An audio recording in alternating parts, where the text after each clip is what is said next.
আসসালামু আলাইকুম ওয়া রাহমাতুল্লাহ। প্রিয় ভাই ও বোনেরা, সবাই কেমন আছেন? আশা করি আল্লাহর রহমতে ভালো আছেন। আজ আমি আপনাদের এমন একটি ঘটনা শোনাব যা এক যুবকের জীবন সম্পূর্ণ বদলে দিয়েছিল। শহরের এক যুবক, নাম ধরা যাক আরফান। সে নামাজ পড়ত না।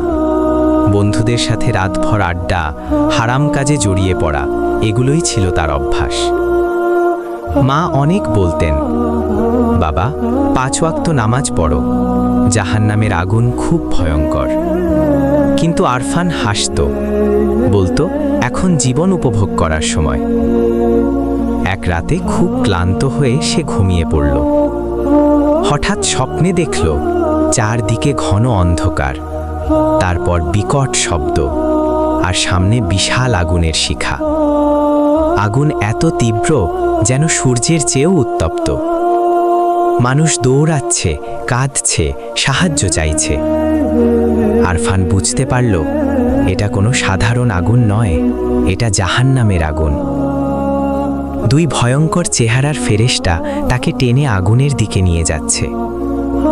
সে চিৎকার করে বলল, আমি তো তরুণ, আমাকে আরেকটা সুযোগ দিন। কিন্তু উত্তর এলো, দুনিয়ায় তো অনেক সুযোগ দেওয়া হয়েছিল। আগুনের তাপ তার মুখে লাগতেই সে অনুভব করল চামড়া যেন পুড়ে যাচ্ছে।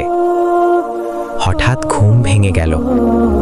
সে হাঁপাচ্ছে, শরীর ঘামে ভেজা, হৃদয় দ্রুত কাঁপছে। রাত তখন শেষ প্রহর। সে জানালার বাইরে তাকিয়ে ভাবল, যদি সত্যি আজ আমার মৃত্যু হতো। তার চোখ দিয়ে অঝরে পানি পড়তে লাগল। সেই রাতেই সে অজু করল। অনেক দিন পর সিজদায় মাথা রাখল। সে কাঁদতে কাঁদতে বলল, হে আল্লাহ, আমি ভুল করেছি, আমাকে মাফ করুন। পরদিন ফজরের নামাজ মসজিদে পড়ল। বন্ধুরা ডাকলেও সে আর হারাম পথে যায়নি। ধীরে ধীরে সে বদলে গেল। মা অবাক হয়ে দেখলেন তার ছেলে এখন 5 ওয়াক্ত নামাজ পড়ে, কোরআন পড়ে, মানুষের উপকার করে। ভাই ও বোনেরা, জাহান্নামের আগুন কোনো কল্পকাহিনী নয়। আল্লাহ আমাদের সতর্ক করেছেন পবিত্র কোরআনে, যারা অবাধ্য হবে তাদের জন্য আছে কঠিন শাস্তি। কিন্তু সুসংবাদ হলো, তওবার দরজা এখনো খোলা আছে। মৃত্যু আসার আগে যদি আমরা ফিরে আসি, তাহলেই আমরা সফল।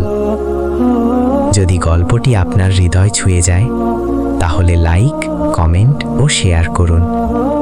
আর এমন ইসলামিক গল্প পেতে সাবস্ক্রাইব করে পাশে থাকুন। খোদা হাফেজ।